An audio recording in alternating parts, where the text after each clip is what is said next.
sources of power and influence over people. The other view is that there are times when the teaching is needed, and then it comes out into the open. This is what's sometimes called the fourth way, that when the moment comes that the world needs it, it then comes out. I believe myself that Gurdjieff was himself a believer in the open way. I remember I saw a great deal of him in the last part of his life, and he was constantly speaking about the publication of his books and our duty to spread them as widely as possible.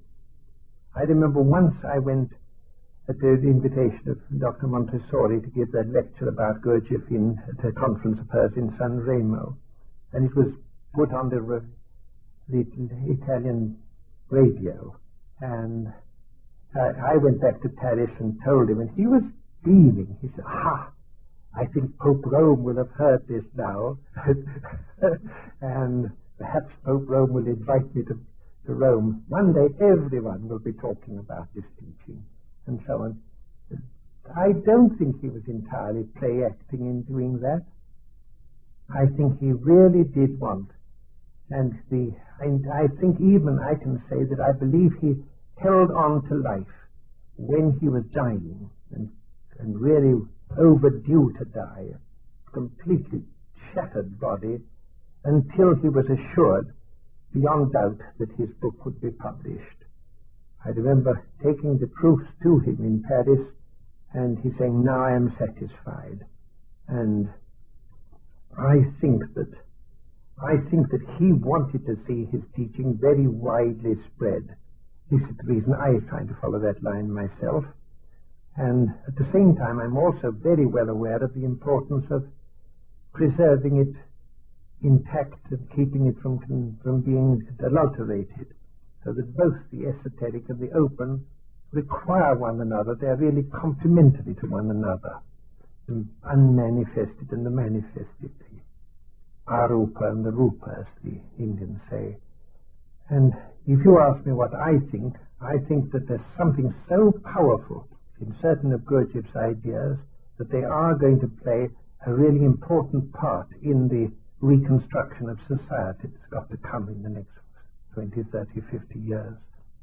I think he has a really important contribution toward that I and my friends are working to make his contribution actually available in workable form. What form do you think that contribution could take?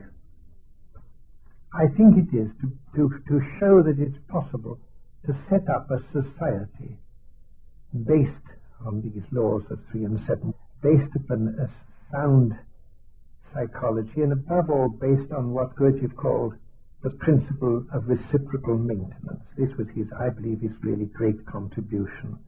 The belief that everything that exists not only depends upon other things, but has also to maintain them in turn, so that if we men depend upon plant and animal life and mineral and this planet, and we have an obligation ourselves to serve in our turn. The meaning, that the answer to his question, what's the sense and aim of existence on the earth, is that we people have the obligation to serve life on this earth, to contribute towards the evolution of life, and towards the evolution of the whole of this solar system, and that we can do this by what he calls conscious labor and intentional suffering, his great phrase, being part of duty, and that the way we live our lives, the way we relate to one another, is the means for us to contribute to the evolution of life. That we have to abandon this grasping, self-seeking attitude that man's got towards nature, feeling that we can entitled to dominate and to destroy as it suits us, and we have to change over to an attitude of service towards nature. John Bennett was talking to Rosemary Sands about Gurdjieff the man. It was recorded at John Bennett's home in the west of England shortly before his sudden death in 1974, and was made exclusively for Seminar Cassette.